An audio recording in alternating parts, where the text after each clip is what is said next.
안녕하세요. 에버성형외과 박영호 원장입니다. 이번 시간에는 비켈로이드에 대해서 알아보도록 하겠습니다. 일반적으로는 켈로이드가 많지만 피부가 안쪽으로 자라 들어가서 낭종을 형성한 경우에는 표피 낭종이라고 하는데 이런 경우도 좀 있으니까 켈로이드하고 낭종을 좀 구분하셨으면 좋겠습니다. 표피 낭종은 좀 멀캉말캉하고 좀 눌렀을 때 하얗게 피지가 나오는 경우가 있고요. 그 다음에 그 피지가 나올 때 냄새가 좀 안 좋은 경우가 있습니다. 이런 걸 낭종이라고 보고요. 만졌을 때 그런 거 없이 그냥 딱딱하고 빨갛다 이러면 켈로이드 가능성이 더 높습니다. 알러지 자체도 염증을 일으키기 때문에 이런 염증이 지속되다 보면 켈로이드가 발생할 가능성이 높아집니다. 그래서 피어싱이나 귀걸이를 할 때 본인들이 켈로이드가 몸에 좀 있다거나 그러시면 순수하게 금을 쓰시는 게 좋고요. 그리고 피어싱 할 때 도금한 거는 좀 피하시는 게 좋습니다. 도금한 것은 알러지를 많이 일으킬 수 있기 때문에 이런 경우에는 켈로이드 발생 빈도가 높아질 수 있습니다. 비켈로이드가 형성이 된 거는 압박귀걸이로 초창기에는 해결이 안 됩니다. 예전에는 이런 거를 생각했던 경우가 켈로이드는 체질적인 것이기 때문에 그 자라지 않게 외부에서 압력을 가하면 더 자라지 않을 것이라는 하는 이론으로 해서 사용을 했었는데요. 사실은 그 켈로이드가 원인이 체질적인 것보다는 염증에서 발생하는 거기 때문에 외부에서 압력을 주는 것이 켈로이드를 줄여준 데는 효과가 없다고 저는 생각하고 있습니다. 비켈로이드가 이제 처음에 작을 때는 큰 문제가 없습니다. 이게 점점 커지면 사이즈도 커지지만 또 주변에 가하는 압력도 높아집니다. 이런 경우에는 어떻게 되냐면 주변에 있는 조직, 정상 조직을 침범하기 때문에 주변 조직을 망가뜨리고요. 특히 여기서 연골을 이제 약하게 만듭니다. 그러면 그것들이 충분하게 힘을 못 받으니까 귀가 거기서부터 변형이 시작되거든요. 그래서 아주 큰 비켈로이드는 귀를 변형시킬 수 있기 때문에 크지 않도록 그 조기에 치료하시는 것을 권장해 드립니다.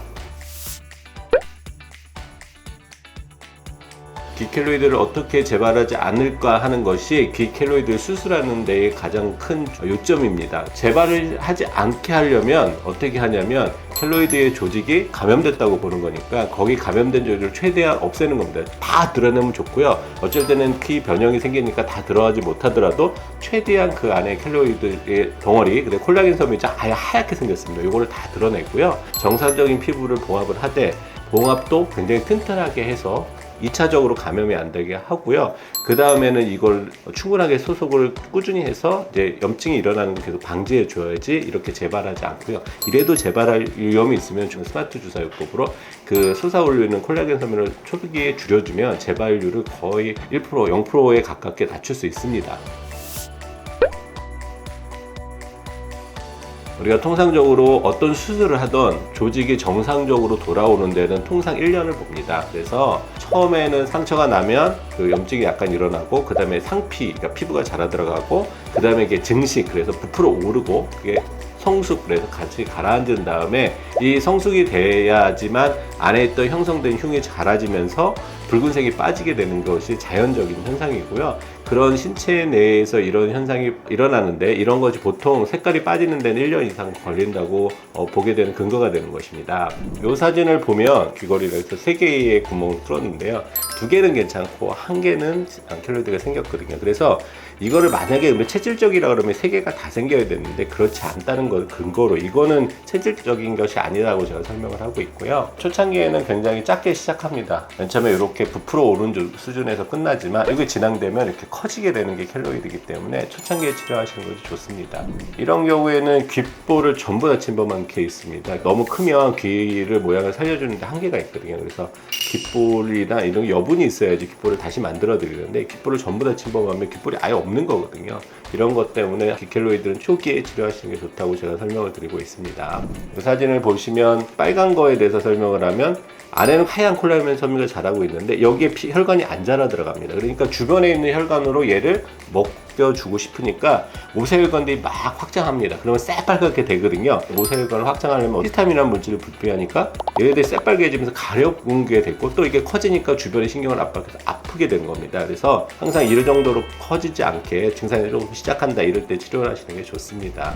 지금은 다른 병원에서 수술하신 케이스인데 수술해서 재발하시면 이게 연골이나 이런 거를 절제하고 시작을 하시면 그게 나중에는 사실 또 재발하면 귀를 완전 변형시키거든요. 그래서 가급적이면 연골을 손상을 안 시키고 수술하는 게 중요하고요. 만약 연골에 너무 침범이 많이 돼서 모양을 잡기 위해서 조금 절제라도 최소한의 절제를 하고 귀 모양을 보면서 절제하시는 게 중요합니다. 피어싱 다음에 제일 많은 케이스가 뭐냐면 코를 높이기 위해서 연골을 귀에서 채취할 때 이때 되게 많이 생깁니다. 중요한 게 뭐냐면 연골을 채취하고 연골막이라는 게 있거든요. 이 연골막을 보존해서 연골막도 다시 복원해 줘야 된다. 그래야지 그 안에 연골이 어느 정도 자라 들어간다. 그 다음에 피하 봉합을 하고 피부 봉합 이렇게 층층이 적어도 3개층 이상으로 봉합을 탄탄히 해서 균들이 침투할 공간을 없애는 게 중요하고, 이게 느슨하게 됐을 때 균들이 들어가면 여기서 재발 되게 잘하거든요.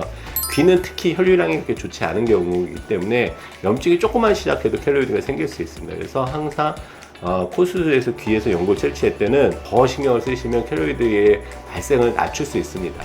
이 케이스는 좀 귀 켈로이드의 범위이긴 한데, 우리가 요새 연세 드시면 안면 거상을 하면서 귀 뒤쪽으로 째는 경우가 있거든요. 이럴 때에도 굉장히 많이 생기는데, 이럴 때도 문제가 뭐냐면 너무 많이 당겨서 꼬매거나, 귀 뒤는 사실 신경 써서 봉합을 안 해주는 경우가 있는데, 이렇게 되면 여기 염증이 생기면 귀 켈로이드 되게 크게 자라고, 이런 경우에 굉장히 장력도 많이 작용했을 때 치료가 되게 힘들게 됩니다. 그래서 특히 안면 거상 하면서 귀 쪽에 생긴 켈로이드는 만약에 재수술을 하거나 주사 치료를 해도 충분히 오랜 기간 치료를 해도 되고, 거의 안면 거상을 다시 하는 수준에서 재수술을 해서 회복을 시켜야 됩니다. 그리고 마지막으로 이제 보시면 귀 켈로이드가 있어도 수술하시고 남은 1년 뒤에는 경우에 따라서는 다시 피어싱을 할 수 있으니까요. 걱정하거나 불안하게 생각하지 마시고 적극적으로 치료하시면 귀 모양도 유지하고 나중에 귀도 다시 뚫을 수 있습니다. 이상 에버성형외과 박영호 원장이었습니다.